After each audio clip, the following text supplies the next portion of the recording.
The time I got haunted by a ghost with no legs named Eddy. Posted by user 88DL This is my very first post ever. As soon as I saw this subreddit, I knew I'd have to share my experience. Sorry if my grammar and spelling is a mess. I'm shaking. It's hard to talk about still. This happened when I was around 16-ish. I'm 20 now. Me and a friend of mine thought it would be a good idea to play with a Ouija board at night in the middle of a park near my house. We asked it the normal teenage questions like, is there anyone here, what's your name, etc. When it was happening, we never got precise answers, so we just thought it was all fake. I got fed up and said something like, if this is actually real, touch me, or make a noise. That's when we heard something, and blew it off automatically. He drove me back home after that and just left the board in his car. We never really talked about it again because nothing really happened. It wasn't until a couple of days later, when I was alone in his car waiting for him, that I started hearing whispering and tapping noises coming from this trunk where the board is. I looked into the rearview mirror where I caught a glimpse of a boy. It started to freak me out so much that I actually left the car and waited for him outside. When he came back, I asked him if he's been hearing weird things or seeing things, and he said no, so I just thought I was going crazy. For another couple of days it was all fine and dandy, didn't hear anything and didn't see anything. It wasn't until a week later I saw him again. It was the middle of the night, and I got out of bed to use the bathroom. When I opened my door, right in front of it sat a small boy with bloody stubs for legs, wearing old-fashioned clothes. He didn't have a face, but he did have giant black eyes that looked like holes. I blinked once, and he was gone. I just went to the bathroom and went back to sleep. That was the moment everything changed. At night I started to hear something crawling and dragging itself on the floor of my room. I started hearing things all the time. It would say things like, "Stay with me," and would constantly call out my name. It would close and open doors for me. I had the feeling like something was always watching me and was always right behind me. I saw him once again after all of this started. I was going to the bathroom in the middle of the night, and I have a bad habit of always looking into the mirror as soon as I get into the bathroom. That's when I saw him floating behind me in the mirror, just staring at me with his missing legs and black eyes. I turned around as fast as I could, but he disappeared. That's when I asked him what his name was, and right next to my ear I felt a breath and heard the name, Eddy. In a way, it made me feel better and calmer now that I knew his name. Things started happening more often than they used to, but he started to be more helpful in a way, like opening a door when I asked, and closing them when I asked. I honestly didn't want him to leave. I felt comfort in knowing he was around. Weird, I know. It wasn't until the incident happened that I started to feel unsafe.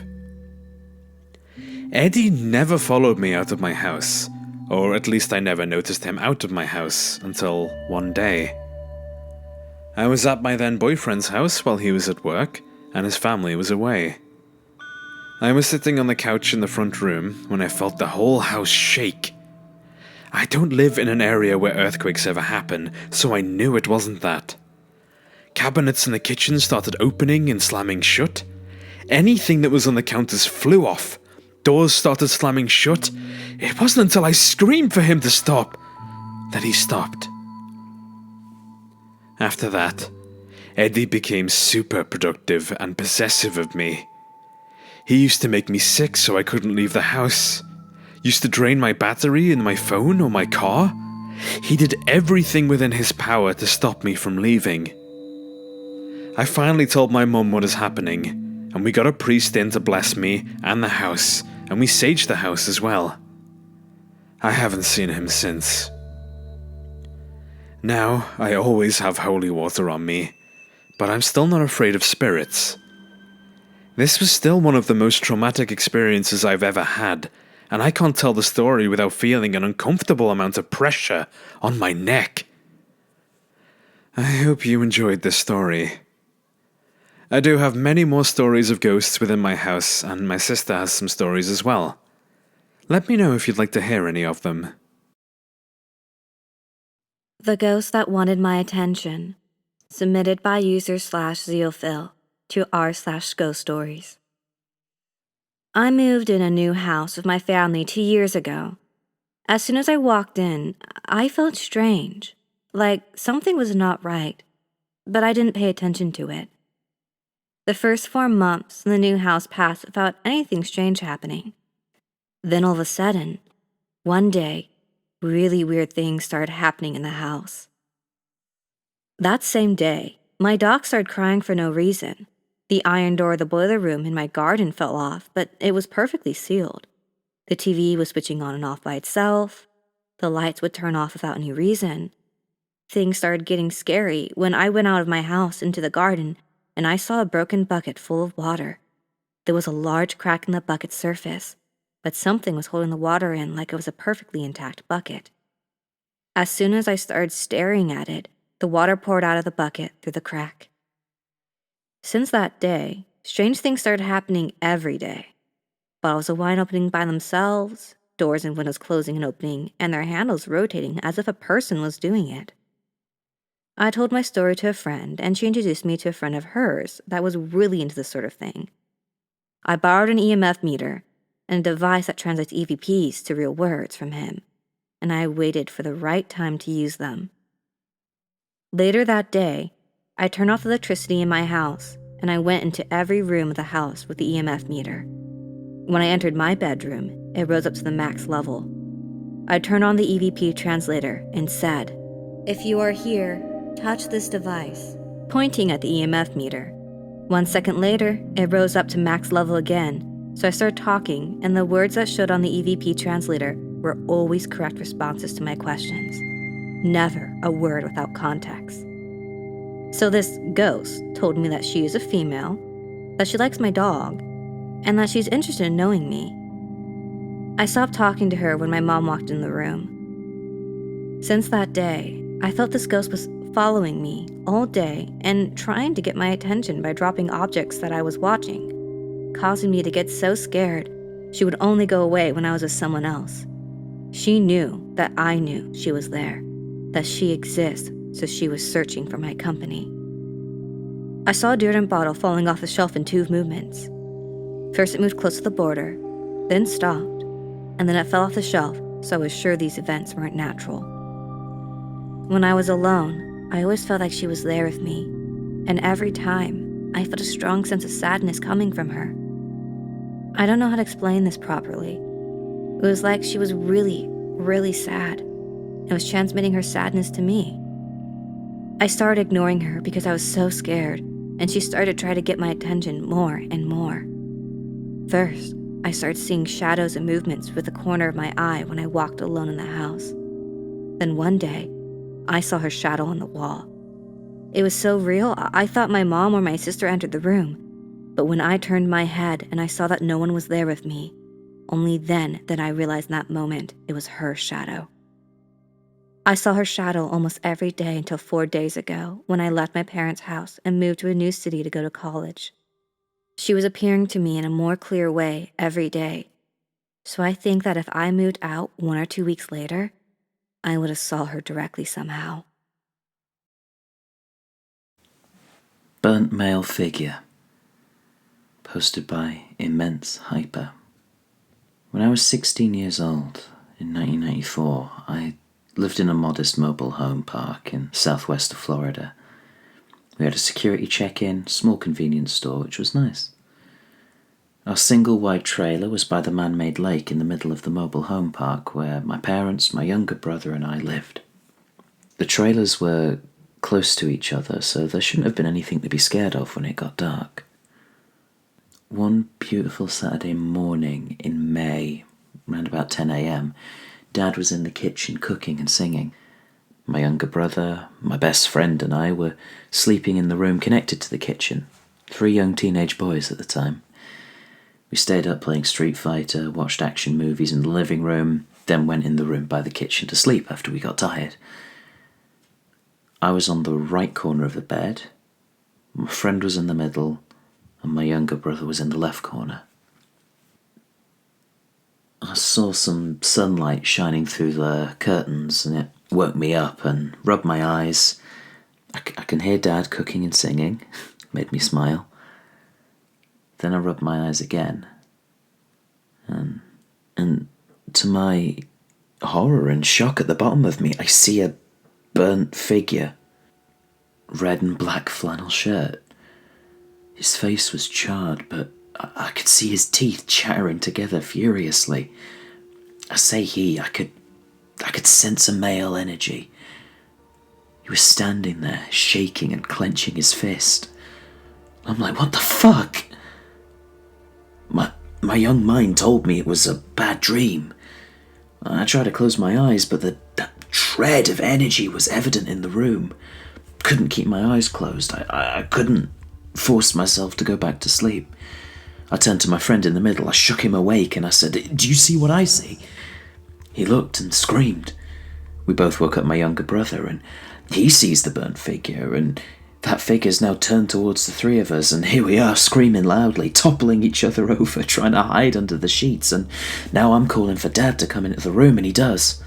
He rushes in, he sees the burnt figure, and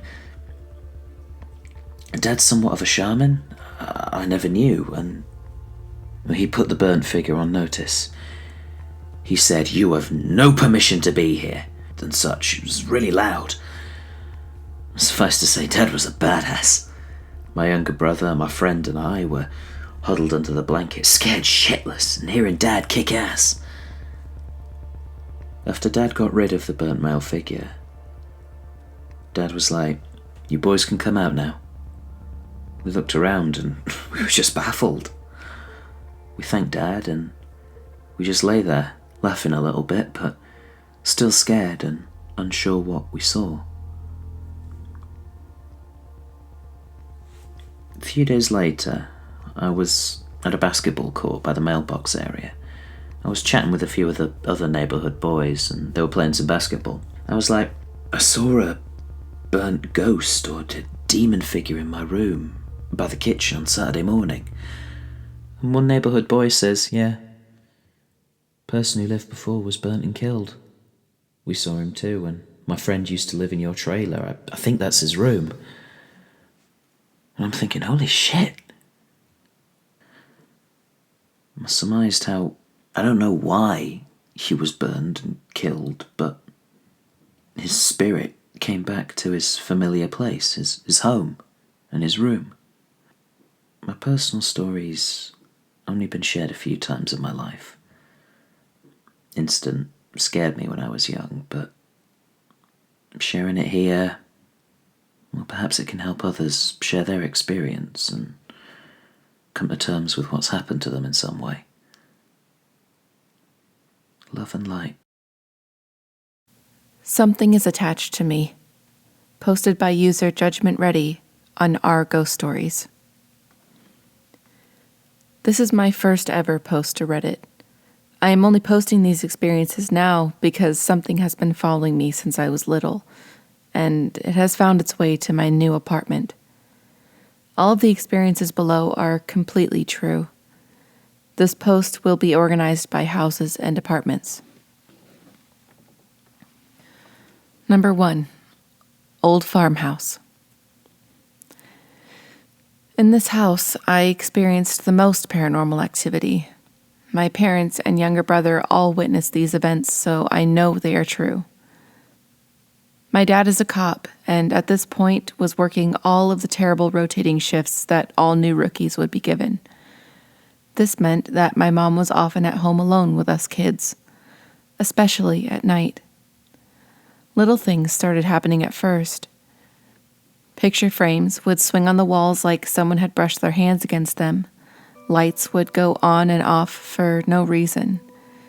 We would hear footsteps upstairs when no one else was home, and our dog would get locked in random rooms without explanation. The first truly terrifying experience we had was when my brother was around 3. He was tucked in for the night while my mom and I watched TV. I had gone into his room with my mom to say goodnight and had watched her close the window, place the rocking chair near his bed, close the door, and turn off the lights. We went down to the TV and heard whispering noises coming from the baby monitor she had in his room. As we listened more, we heard a loud shriek and banging noises. We both rocketed up from the couch and ran to his room. The light was on, the rocking chair was next to the now open window, rocking back and forth, and the door was wide open. I had never seen my mom more terrified before. My brother was fast asleep under the covers and was far too small to ever move the rocking chair himself.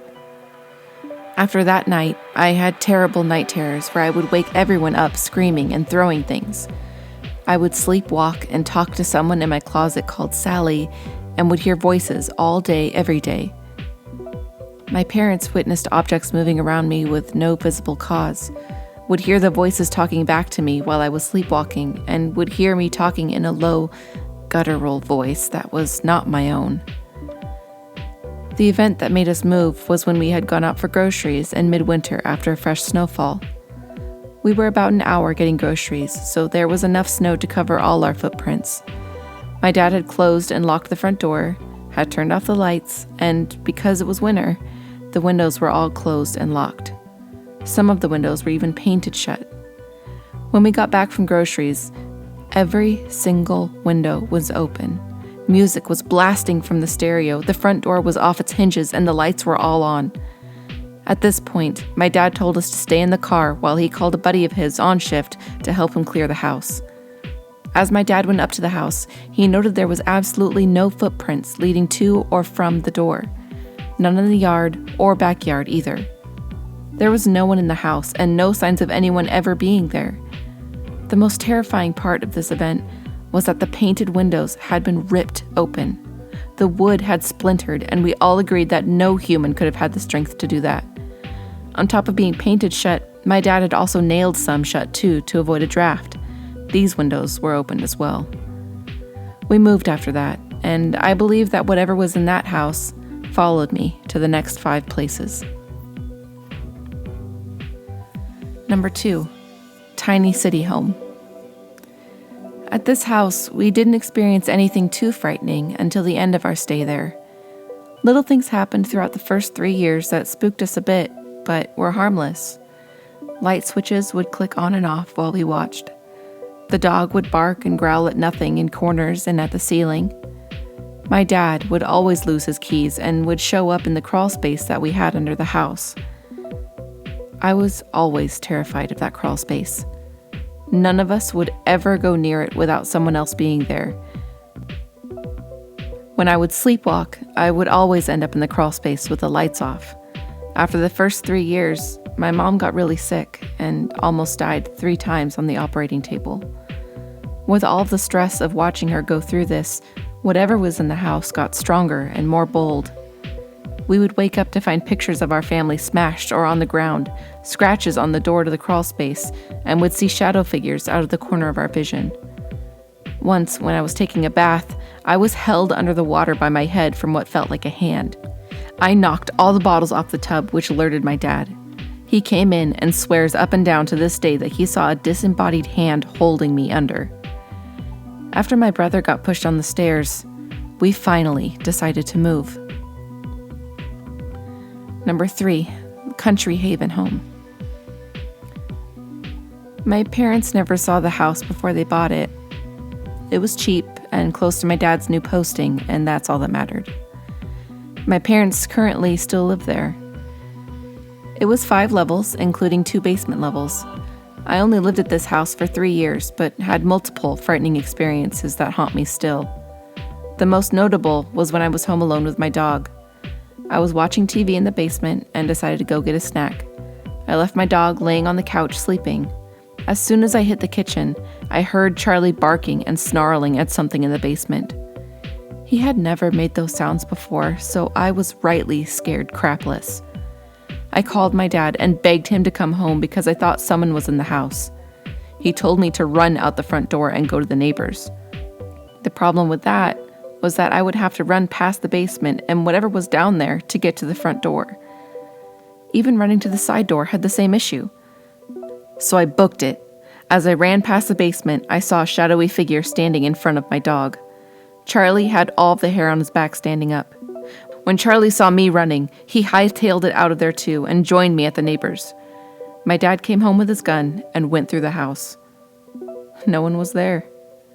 A few days after that experience, I moved out to go to university. My parents haven't had any paranormal experiences since I moved out. Number 4. Dorms. In the dorms I lived in, it was apartment style. We lived in a 5-bedroom detached house. I had 4 roommates, 2 bathrooms, and a kitchen for us to cook in. All of my roommates experienced their own paranormal events while living with me here. One of them didn't believe in ghosts before, but now does. We would hear people talking in the vents when we were all in the common area, not talking. The scariest conversation we heard coming from the vents was someone screaming at their friends to F off! We were all sitting in the kitchen, not talking because we were eating. No one else was in the house with us, and we all ran from the house and sat on the porch until it was time to go to bed. My one roommate experienced her alarm going off at 3 a.m. every morning for the entire year. Even when it was unplugged with no batteries, it would go off. All of us would see creepy shadows and people walking through the house and up the stairs. One roommate had her boyfriend run out of the house at 4 a.m. scared crapless. He never told us what happened, and he never came back. Our landlord at one point thought we had an illegal 6th person staying with us because she would always see someone staring out of the attic window. That attic was always locked. The worst experience at this house was when all 5 of us were standing in the kitchen and we heard laughing coming from the vents. As we were frozen listening, the fridge door whipped open and the kettle turned on simultaneously. We all stayed in our cars that night. Number 5 and 6, my own 2 apartments. I decided to move into my own apartment for the duration of school because of health issues and the activity that scared all of my roommates. I had to move from the first apartment about 3 months in because I found black mold. My landlord moved me to a different unit.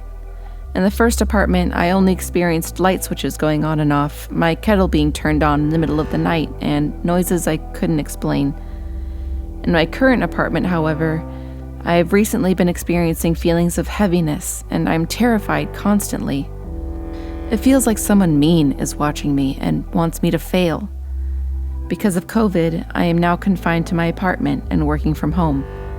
In multiple Zoom meetings, my coworkers have asked who is in the room with me. I am alone. I have no pets or roommates. But my coworker swears up and down that they have seen someone walking back and forth in the frame. I have had clients ask who else is talking to me because they can hear someone in the background speaking. My boyfriend has noticed me talking to someone in my sleep while I'm sitting up in bed. My boyfriend had an experience that changed his mind completely about ghosts. He was sitting at the kitchen table while I was cooking and heard someone yell into his ear to "Get out!" He freaked out and turned around just to have a potted plant thrown at his head.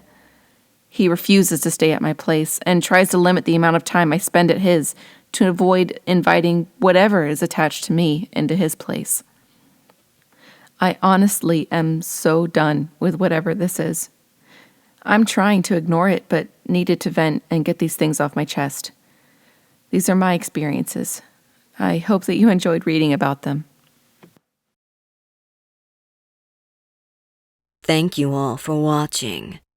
If you want to find the original stories or the voice actors that read them, the links are in the description down below. If you like this sort of content, we will be posting Mondays, Wednesdays, and Fridays.